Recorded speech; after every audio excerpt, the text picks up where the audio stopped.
হবে। যে ব্যক্তি গুনাহ থেকে বেঁচে থাকে কিয়ামতের দিন তার হিসাব নিকাশ অনেক সহজ করে দেওয়া হবে। যে ব্যক্তি গুনাহ থেকে বেঁচে থাকে তাকে জান্নাতের আলিশান প্রসাদ সমূহ দেওয়া হবে। যে ব্যক্তি গুনাহ থেকে বেঁচে থাকে তাকে কিয়ামতের দিন আরশের ছায়া দেওয়া হবে। যে ব্যক্তি গুনাহ থেকে বেঁচে থাকে তাকে ঈমানের মিষ্টতা দান করা হয়।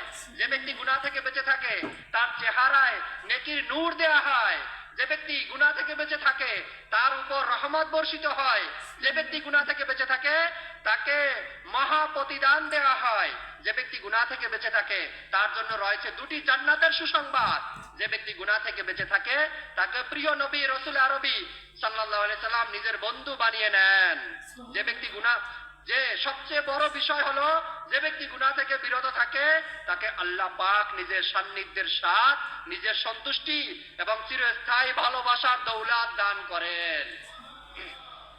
কারা নিয়ত করেনি আমরা ইনশাআল্লাহ তাআলা প্রত্যেকটা গুনাহ থেকে নিজেকে বাঁচাবো? কারা নিয়ত করেনি?